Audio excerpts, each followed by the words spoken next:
nuestro que estás en los cielos, santificado sea tu santo, santo nombre, Señor. Aquí estamos, Señor, tu pueblo, buscando tu rostro, porque entendemos, Señor, que sin ti no somos nada. Tú nos has guardado durante esta semana. A lo mejor llegamos a tu templo abatidos, quebrantados, Señor. Tal vez felices y gozosos. Pero como tú dijiste en el libro de Juan, que en este mundo tendremos aflicción. Estoy seguro que cada uno de nosotros está pasando por una aflicción personal. Pero venimos a ti porque tú eres el dador de la vida. Venimos a ti porque, Señor, tú eres la solución a nuestros problemas. Que aún pasando por la tormenta, tú nos prometes estar con nosotros. Por eso en este momento venimos a tener un encuentro contigo, no con el hombre. Bórranos todos los que estamos acá enfrente. Y que solamente tu presencia esté delante de nosotros. Gracias, Señor, por todo. Te lo suplicamos y te damos gracias en el nombre de Cristo Jesús. Amén. Él tenía una angustia tan grande que era hasta morir. Dice que él hasta sudó gotas de sangre. Pero él sabía que el mejor lugar que él podía estar era en conexión con su Padre. Por eso dice que 3 veces oró. Y 3 veces se expresó a Dios diciéndole: Señor, si hay otra manera de salvar al hombre, que así sea. Sin embargo, hágase tu voluntad. Porque estar en la voluntad de Dios, como lo he dicho muchas veces antes, es el mejor lugar donde podemos estar. Aún si eso nos lleva a la muerte. Porque solamente a través de Dios nosotros podemos tener vida aún en la muerte. Cuando él se encontró con María y Marta, él dice: el que crea en mí, aunque muera, vivirá. Porque los hijos de Dios tienen esperanza, donde los hijos del mundo no lo tienen. Porque aún en medio de la aflicción podemos tener paz. Porque Cristo prometió: yo he vencido al mundo. Entonces, hermano y hermana, usted es vencedor en Cristo Jesús. Filipenses 4:13 dice que todo lo puedo en Cristo que me fortalece. No hay nada imposible para los que creen en Dios. Y en esta mañana hemos leído en Hebreos capítulo 11, versículo 6, pero sin fe es imposible agradar a Dios, porque el que se acerca a Dios debe creer que Él existe y que recompensa a los que lo buscan. Hermanos, yo les pregunto, ¿usted tiene fe? Amén. Los que estamos aquí, ¿tenemos fe? Amén. Hermanos, si no tuviéramos fe, no estuviéramos aquí adentro. Porque ninguno de nosotros hemos visto a Dios. Dice que si nosotros viéramos a Dios cara a cara, moriríamos. Pero estamos aquí porque aunque hay muchas evidencias que existe Dios, que Cristo Jesús nació en este mundo y murió, nosotros últimamente estamos aquí por fe. Ahora yo quiero preguntarles, hermanos, ¿la fe que tiene la hermana Flora es la misma fe que tiene la hermana Elizabeth? ¿O la fe que tiene el hermano Jesús Chino es la misma que tiene el hermano Josué? O sea, todos creemos en Dios, pero hablando de la esencia de la fe de cada quien es diferente. La realidad es que la medida de fe que yo tengo, que la hermana tiene, que el niño tiene, es distinto. Además, tenemos que entender que la fe no es algo estático, que el momento que lo recibes, así permanece. La fe es algo dinámico, que va cambiando en persona a persona, y no solo eso, sino que también la fe puede fluctuar en la vida del cristiano. ¿Han visto momentos en nuestra vida donde nuestra fe ha sido firme como una piedra o no? ¿No han enfrentado cosas en su vida donde han tenido una fe inquebrantable, que la circunstancia que están enfrentando no los tambaleaba? Pero también han visto momentos en nuestra vida donde nuestra fe ha sido débil como la paja.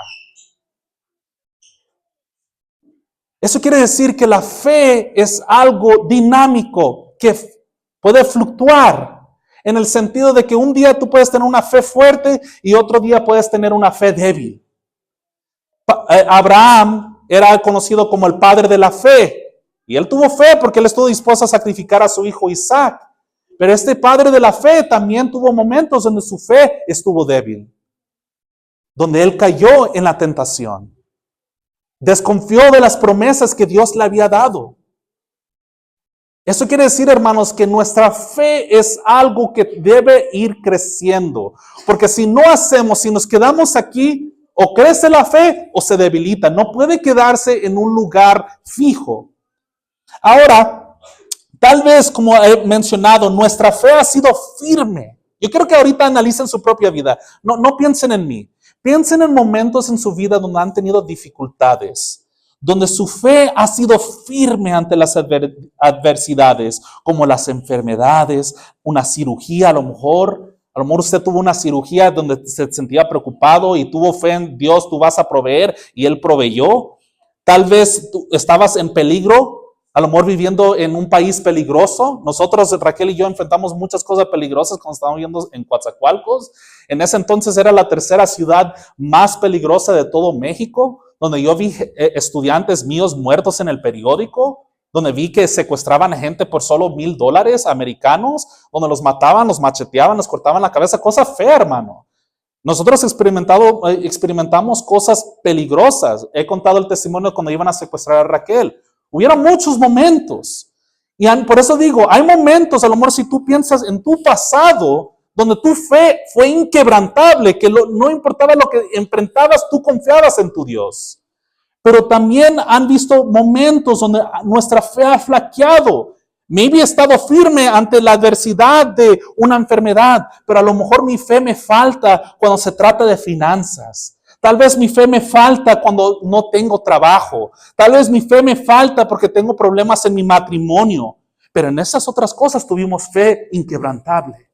Pero ¿por qué es que hay un contraste distinto entre nuestra fe ante ciertas adversidades y otras? Hermanos, no puede ser que podamos estar firmes y a la misma vez débiles. Yo les pregunto, ¿será que Dios se agrada que en momentos confiemos en Él y en otros dudemos de Él? ¿Tú crees que eso es de agrado a Dios? Que hay ciertas circunstancias, Señor, yo confío en ti, pero en esto déjame yo manejarlo. ¿Tú crees que eso le agrada a Dios? No. Dios es constante. Dice en nuestro hermano Pablo, dice, el Dios de ayer y de hoy y para siempre es el mismo Dios. Dios no quiere, no acepta, no le agrada cuando uno está aquí y otro está acá. Pero hablando específicamente de la fe, nosotros no podemos agradar a Dios si confiamos en Él en unas cosas y en otras no. O podemos decir, no, yo creo que Dios existe, yo creo que Dios hace milagros para ellos, pero para mí como que me entra la duda. No, hermanos, en esta mañana estudiaremos y resumiremos una historia donde contestaremos esta pregunta. ¿Será que Dios le agrada eso? Y no solo eso, sino vamos a ver qué es lo que debemos hacer. Yo quiero que abran sus Biblias y vamos a ir a 1 Corintios capítulo 21 y vamos a centrarnos prácticamente en este texto. Entonces no tenemos que ir saltando de uno para allá. Yo puedo darles otros versículos y si gustan pueden acompañar, pero nos vamos a centrar en esa historia. Pero para darles un poco de contexto, podemos ver aquí que David es el protagonista de esta historia. ¿Y quién como David, verdad? Dice el rey David. Hasta Jesús se llamaba el hijo de David. David era una persona increíble, una persona que confiaba en Dios en la plenitud. Nosotros vemos que él mismo dijo cuando se enfrentó con Goliat, en primera de Crónicas capítulo 21. Podemos ver que cuando nadie quería enfrentar a Goliat, él se presentó ante Saúl, un chamaco, joven. Unos eruditos piensan que tenían como unos 17 años, 18 por ahí. Delgado, su fisonomía. Pero cuando él se presentó a Saúl, él le dijo, así como Dios me ha librado de los osos, de los leones. Yo le dije a Raquel el otro día que estábamos hablando de esto, dije, imagínate, dice David que arrebataba las ovejas de los leones, de la boca de los leones. Él estaba mero enfrente de ahí. Ustedes saben que enfrentarse a un león o un oso no es cualquier cosa. Estás en peligro de morirte. Son muy violentos, muy agresivos, pero él tenía una fe inquebrantable que él podía ir. si yo me pusiera en ese lugar, a lo mejor yo diría, no, pues que se lleve la oveja, yo no me voy a ir a enfrentar. Pero él se fue a enfrentar contra los leones y los osos hasta matarlos. Y él le dijo a Saúl, así como Dios me ha entregado a los leones y a los osos, este hombre incircunciso también Dios me lo va a entregar. Imagínate una fe inquebrantable que decía que Goliat medía aproximadamente 3 metros, 9 pies. Imagínate nada más. Y un chamaco chico, nada más la lanza. Si ustedes leen la espada de Goliat, medía aproximadamente de 5 a 6 pies nada más. Ni David se acerca, ni nada más le da así con la espada y ya lo mata. Pero David no estaba enfrentándose y viendo a Goliat, él estaba viendo a su Dios. Que su Dios era más poderoso, su Dios era más grande, que su Dios era el Dios de lo imposible. Él tenía fe en su Dios. Y no solo eso, hermanos, cuando él huía de Saúl en las montañas, escondido, él confiaba en su Dios. Todo un ejército lo estaba persiguiendo a un solo hombre. Y Dios, él tenía fe en su Dios. Vemos muchos ejemplos de David. Incluso dice, nosotros sabemos que él está escrito ¿cómo se llama? Él está incluido en el pasillo de los héroes de la fe. En Hebreos capítulo 11, versículo 32, 34, no tienen que ir ahí, pero dice que ahí David está nombrado entre los más grandes de la fe. Que dice que él hasta pudo enfrentar ejércitos en peligro de espada, huir y todo eso. Él tenía una fe inquebrantable, tenía una relación íntima con Dios, que en muchas ocasiones él confió en Dios. Ustedes conocen los Salmos. ¿Quién escribió el Salmos 23? David. ¿Quién escribió el Salmos 91? David. Y vemos muchas veces, casi la mayoría de los salmos, él dice, roca firme eres tú, Dios. Castillo mío eres tú, Dios. Esperanza mía, mi Dios en quien confío. Casi todos los salmos que tú lees de David dicen de esta confianza que él tenía en Dios. Pero aquí está el problema. David confiaba en Dios en muchas circunstancias, pero hubo algunas donde él desconfió en él. Y aquí en este capítulo 21 de Crónicas, vemos una historia. No lo vamos a leer todo, pero vamos a leer unas partes. En el versículo 1 de Primera de Crónicas, capítulo 21, versículo 1, dice, se levantó Satanás contra Israel e incitó a David a que hiciera censo del pueblo. Se cree que en este entonces David estaba preocupado que iba a venir otro ejército de otro país para invadir a Israel. Entonces, en vez de consultar a Dios y eso, él tomó la decisión de él mismo de ir a mandar a Joab, su general de su ejército, a contar a todo hombre y todo joven que podía tener espada en todo Israel. Y vemos ahí en la historia que Joab dice, pero está mal lo que tú estás pidiendo. Dios te multiplique mucho más de lo que vas a encontrar contando. Pero no hagas ese pecado, no hagas eso. Pero dice que la orden de David pudo más contra Joab, que Joab fue todo el país, pero porque le parecía mal la orden de David, él no contó todos. Pero cuando él regresó, él le dijo que había más de 1 millón de soldados en Israel. Ahora tú te pones a pensar humanamente, pero ¿qué hay de malo? Aquí en los Estados Unidos hacen censos todo el tiempo. Pero el problema no es a lo mejor el contar. Es la raíz del problema, que él desconfió en Dios. Él quería saber cuánto poder él tenía, cuántos hombres tenían para compararlo. Ok, Egipto tiene 500,000, pero yo tengo 1 millón. Me siento seguro por mis capacidades. Pero eso es pecado.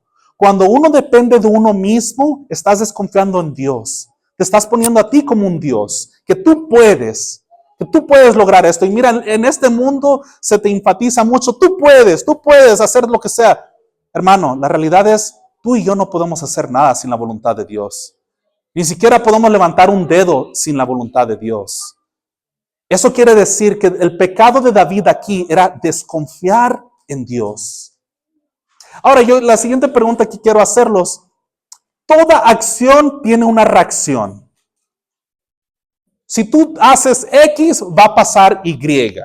Todo en la vida tiene resultado. Uno de los proverbios dice que, Jesús dice, por sus frutos los conoceréis. Pero hay un proverbio que da un mensaje muy parecido donde dice que prácticamente el mismo mensaje. Ahorita en este momento no me acuerdo, pero da a entender que los frutos que uno da, no, dice en todo labor hay fruto. Eso quiere decir que cada acción que uno toma hay un resultado. El resultado de David, ¿qué fue? Porque es claro que Satanás incitó a David en pecar, a desconfiar en Dios, aunque confió en Dios en muchas circunstancias anteriores, aún más grandes que ella, él desconfió en Dios. ¿Cuál fue la consecuencia de él? Si nosotros vamos adelante en ese mismo capítulo, vamos a ir en el versículo 7. Dice, esto desagradó a Dios. Yo les pregunté hace rato, ¿tú crees que a Dios le agrada que uno tenga fe fuerte en unos momentos y otros momentos tiene una fe débil? No. Aquí vemos que dice, entonces, dice, esto desagradó a Dios, el cual castigó a Israel. Entonces dijo David a Dios, he pecado gravemente al hacer esto. Te ruego que quites la maldad de tu siervo, pues he actuado muy locamente. Lo bueno de David era que él era humilde hasta cierto punto.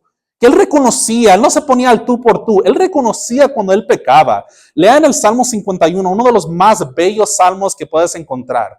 Dice, crea en mí, Señor, un nuevo corazón. Mira, en maldad he nacido, he sido concebido en maldad, pero Señor, transfórmame, cámbiame.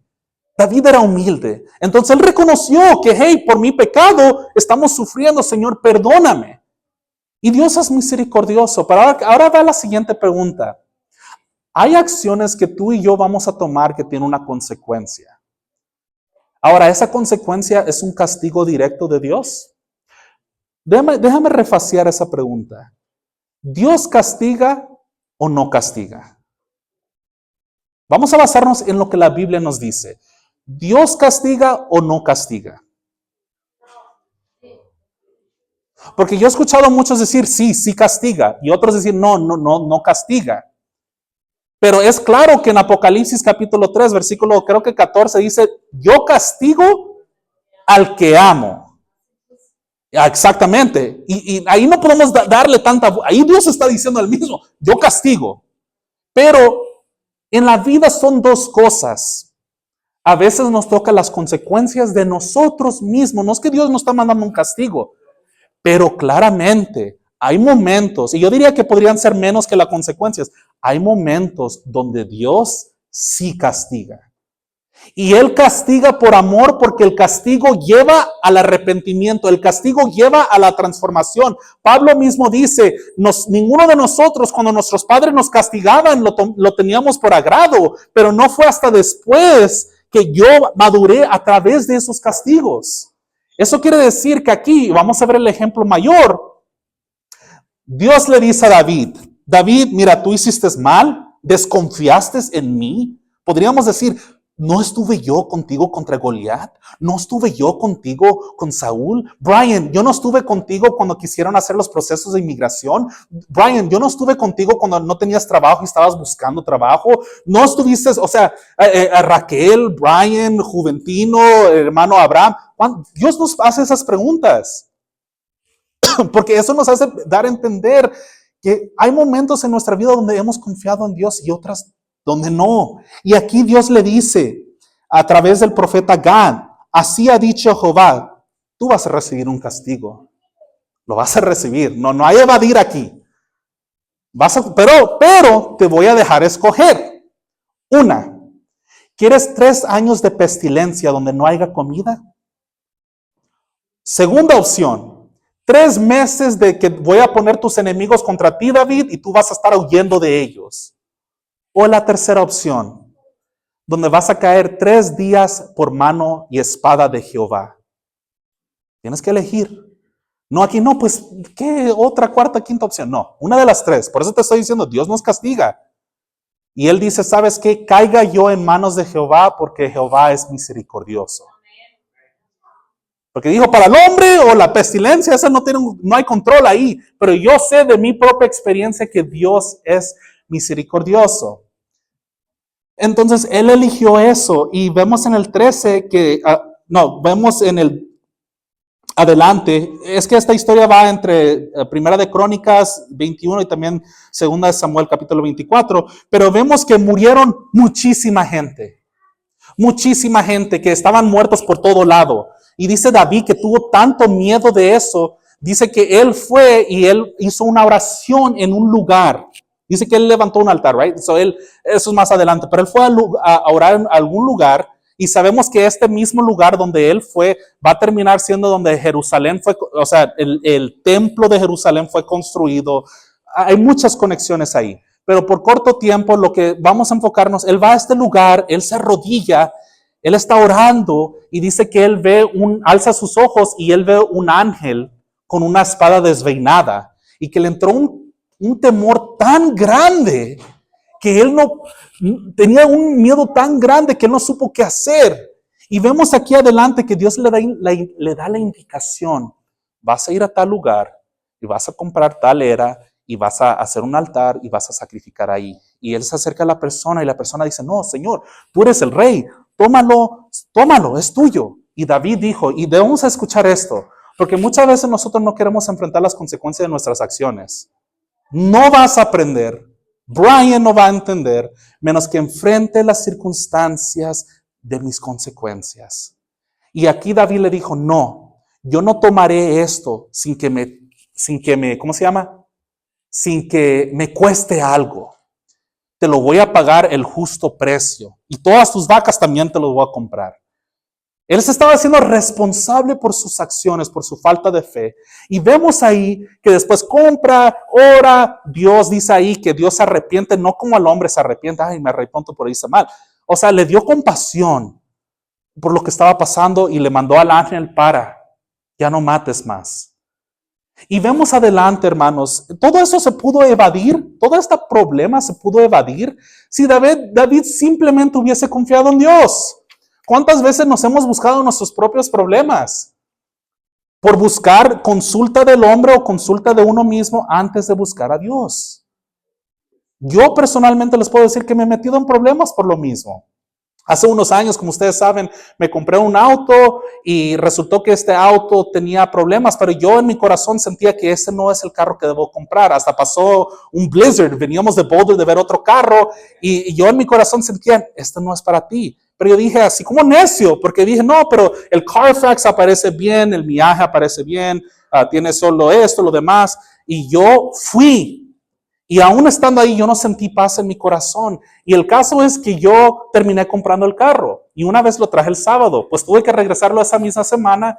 No me dieron garantía, nada. Solo me dijeron por palabra: hey, tienes que hacer, si pasa algo, por palabra te decimos que tienes tanto tiempo regresártelo.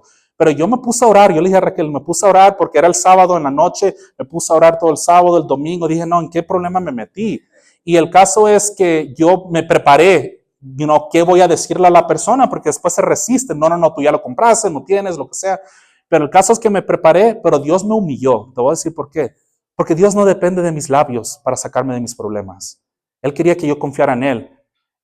Y yo cuando fui, le digo a Raquel estuvo ahí como que me tartamudeaba, no sabía qué decir ni nada. Y el Señor al final me dijo: ¿quieres que te regrese el dinero? Vamos allá. Ok, ahí está. I was like, all right. Pues 2-3 horas preparando qué voy a decir. Y nada, al final. Pero la cosa que quiero decir es que yo me metí en ese problema. Cada uno de nosotros, hay una voz pequeña en nuestro corazón, en nuestra mente, que te dice: hijo, por ahí no es.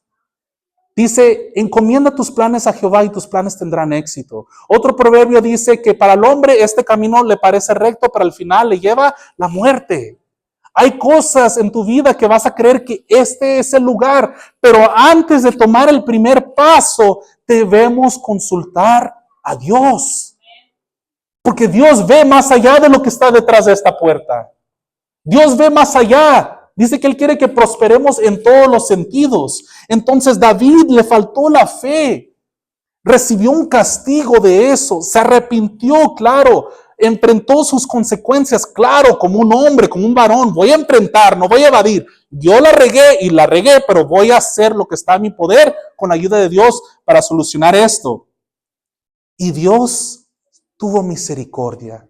Qué tan buen Dios tenemos nosotros, que tiene misericordia de sus hijos. Y mira, hermanos, así como dije, así como David hizo, también hemos hecho nosotros. Nuevamente, ¿cuántas veces nos hemos metido en problemas por nuestra propia mano? Sin embargo, Dios ha tenido misericordia de nosotros. Nos ayudó a salir del problema aun cuando nosotros nos faltó la fe o no le consultamos primero. Porque un padre ama a sus hijos, no importa qué tan lejos se aparten. Por eso Jesús dice, si acaso ustedes siendo malos pueden darle buenas dádivas a tus hijos, ¿cuánto más Dios puede darnos cosas buenas? Él hace salir el sol sobre buenos y malos, pero Él merece la honra y la gloria. Él merece que nosotros le obedezcamos, ¿verdad? Por eso yo les digo, hermanos, la falta de fe, piensa en un momento donde te ha faltado la fe. Yo me pongo a pensar en mi papá, la fe que él tuvo increíble cuando le hicieron la cirugía de su corazón abierto. Imagínate, tienen que partirte con un saw, cortarte el sternum, después tienen que quebrarte los rib cage al abrirte así con unas máquinas, porque los rib cages no hacen eso. So te lo abren, después tienen que apagar el corazón, literalmente, o sea, estás muerto y te están conectando con una máquina donde está bombeando la sangre por ti. Le hicieron toda la cirugía, le cortaron venas de aquí. Mire qué maravilloso es Dios en ese sentido también. Agarraron venas de aquí de la pierna para usarlo en sustitución de las venas que estaban tapadas en el corazón. Y el caso es, después de eso, ya que están todo listo, ahora tienen que esperar, a ver si el corazón prende o no, porque siempre hay una posibilidad donde no prenda, y prendió y salió, y gracias a Dios, y en una semana ya estaba listo. Creo que el siguiente día ya estabas como caminando, y ellos se sorprendían. Eso es un milagro, o sea, la gente no hace eso. Pero la cosa es que a lo mejor hay momentos que mi papá conoce personalmente donde le ha faltado la fe. Es que todos hemos sido culpables de eso, yo mismo. Hay momentos donde he tenido una fe inquebrantable y hay momentos donde me ha faltado la fe por cosas más pequeñas. Pero la falta de fe, hermanos, es pecado. Es pecado. Por eso dice, ¿agrada a Dios o desagrada? Sin fe es imposible agradar a Dios. Y automáticamente cuando algo le desagrada a Dios es pecado. Entonces, hermanos, no puedes mantenerte con la misma fe que tienes ahorita. Tiene que ir creciendo constantemente. Por eso Jesús les preguntaba a sus discípulos muchas veces, ¿por qué les falta la fe? Hombres de poca fe. O sea, tenían fe, sí. Pero les decía, hombres de poca fe. Pero a la mujer del flujo le dijo, tu fe te ha sanado. El centurión dijo, jamás he visto tanta fe en todo Israel. Imagínate, y él ni creía por decirlo en las creencias judías. Porque por la fe, hermano, usted va a ser recompensado. Si tu fe es poca, poco va a ser Dios. Si tu fe es mucho, grandes cosas va a hacer Dios en tu vida. Vamos a recibir lo que nosotros sembramos. Y por eso el padre que tuvo falta de fe, él le dijo a Jesús, porque Jesús le dijo, si puedes creer, todo es posible a aquel que cree. Y él dijo, Señor, yo creo, ayuda mi incredulidad. Eso es mostrar fe también. O sea, si sientes que te falta fe, dile a Dios, Señor, me falta fe, pero ayúdame, Señor. Y eso es mostrar fe. El cristiano verdadero constantemente le va creciendo la fe, porque sin la fe no crece, disminuye. ¿Y la fe proviene de dónde? ¿Dónde proviene la fe? De oír la palabra de Dios. No solo que ahorita estamos sentados, la escuché y ya salí, no. Oír es atender, escuchar y aplicar la palabra de Dios. Porque la realidad es, hermanos, que nosotros no podemos esperar que Dios salga por nosotros si no tenemos fe.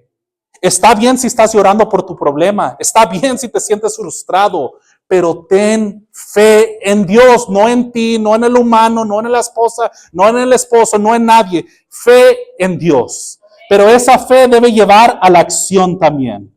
Porque también dicen en un proverbio, el caballo se alista para la batalla, pero es el Señor que da la victoria. ¿Han escuchado la historia de los dos sembradores? Los dos están orando que llueva, pero uno no se prepara, solo está orando, Señor, que llueva, y el otro, aunque no está lloviendo, no ha llovido, él ora y él está labrando la tierra sin saber si va a llover, pero él tiene fe que Dios lo escucha. ¿Cuál de esos dos se preparó? Pues el que se preparó. Ese es el que Dios recompensa. No solo el que tiene fe, Señor, yo quiero. No, es el que toma acción. Si estás enfrentando una adicción, enfréntalo. Y si necesitas ayuda, busca ayuda de personas, de psicólogos, de lo que sea. No hay nada malo. Dios quiere que nosotros nos capacitemos. Si no tenemos trabajo, tengamos fe. Dios, tú vas a proveer el trabajo y no sé cómo, pero yo voy a ir delante porque yo sé que tú vas enfrente de mí. Esa es la persona a quien Dios recompensa.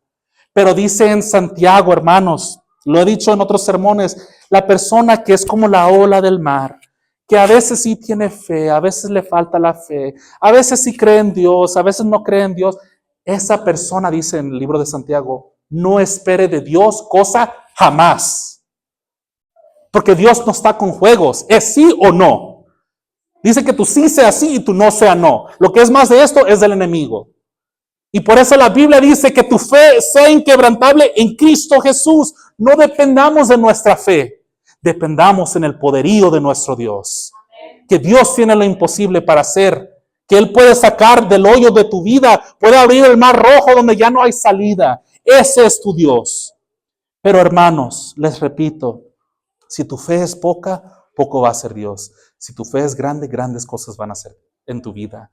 Pero la fe únicamente crece al atender y escuchar la palabra de Dios. Si Él te dice, porque a veces yo he escuchado a gente decir, no, yo no como puerco porque pues es malo, es esto, lo demás. No, simplemente di, porque Dios ha dicho que no se come. Así como Dios le dijo a Adán y Eva, no coman de ese fruto. No tienes que entrar en una filosofía, una teoría o lo que sea. Claro, el puerco es malo, todo esto es malo. No, pero lo que quiero decir es simple. No es no y sí es sí. Si Dios dice guarda el sábado, porque Dios lo ha mandado. Pero nosotros, hermanos, tenemos que tener fe en nuestro Dios. Cuando enfrentemos problemas, busquemos a Dios primero, consultemos a Dios primero, abramos nuestro corazón a Él y Él pondrá. Él obrará. Y termino con esto. El proverbio que dijo Salomón, el sabio Salomón, que ningún otro ser humano en este mundo ha sido tan sabio como él. Encomienda tus planes a Dios, ten fe, haz tu parte y tus planes tendrán éxito. La fe lleva a la acción. Si a lo mejor usted pasó por un problema esta semana, usted tuvo fe en venir hoy para tener un encuentro con Dios. Es el primer paso. Pero entre la semana usted tiene que pelear, porque no va a venir nadie del cielo en el sentido de sacarte de ahí. Dios ya dio a su Hijo, murió por nosotros, pero ahora yo tengo que agarrar el toro por los cuernos, como dice mi suegro, y enfrentar las cosas de esta vida, porque con Dios tenemos la victoria. Y termino Mateo 6, 28 al 33. Él nos habla acerca de los pájaros. ¿Cómo es que ellos ni siembran, ni ciegan, ni nada? Y Dios provee para ellos. Y otro versículo dice, ¿ustedes no valen más que muchos pajarillos? Ahora, ¿el pájaro se queda ahí parado en el árbol? No, va a buscar y provee.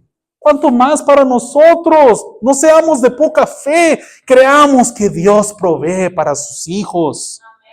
Dios provee al que cree en Él, porque Dios no lo dejará avergonzado.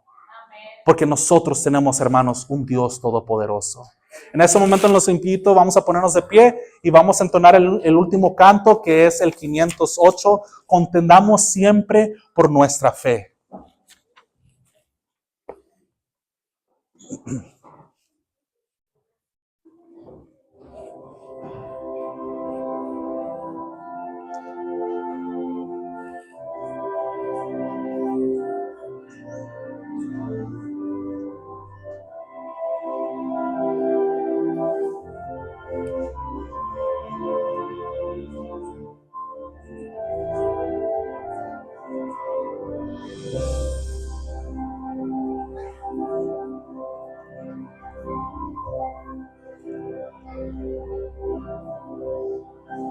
Contendamos siempre por nuestra fe, al mundo en derredor. Nunca el tentador nos podrá vencer, pues nos librará el Señor. Si vencemos aquí, reinaremos ahí en la gloria celestial. Si llevamos la cruz por amor de Jesús, la corona Él nos dará. No seamos tibios de corazón, ni dejemos nunca el primer amor. Mantengamos firme la profesión de la fe del Salvador. Si vencemos aquí, reinaremos ahí en la gloria celestial. Si llevamos la cruz por amor de Jesús, la corona Él nos dará. Procuremos todos la santidad, sin la cual ninguno verá al Señor. Gozo, paz y eterna felicidad, Cristo da al vencedor. Si vencemos aquí, reinaremos ahí en la gloria celestial. Si llevamos la cruz por amor de Jesús, la corona Él nos dará. Dice Primera de Juan capítulo 5 versículo 14, esta es la confianza que tenemos en Él, que si pedimos alguna conforme a su voluntad, Él nos oye. Y si sabemos, o sea, tenemos fe que Él nos oye en cualquier cosa que pidamos, podemos estar seguros que Él nos va a dar lo que le hemos pedido. Inclinemos el rostro. Padre nuestro que estás en los cielos, te damos gracias, Señor, por esta hermosa mañana. Yo te imploro, Señor, que aumenta la fe de cada uno de nosotros que estamos aquí. Que podamos confiar en ti en todo momento de nuestra vida, en las cosas grandes y las cosas pequeñas. Porque tú no defraudas a ninguno que te busca, Señor. Tú lo pones en alto, porque te pone a ti en alto, Señor. Gracias, Señor, por todo. Imploro que te quedes con nosotros el resto de este día también. Todos los eventos que se van a hacer en esta tarde. Bendícenos con tu Santo Espíritu y tu presencia.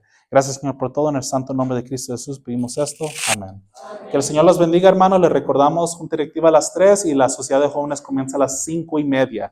Y todo padre, por favor, traiga a sus niños para hacer su rehearsal a las 5 de la tarde para, el rehearsal. Dios los bendiga.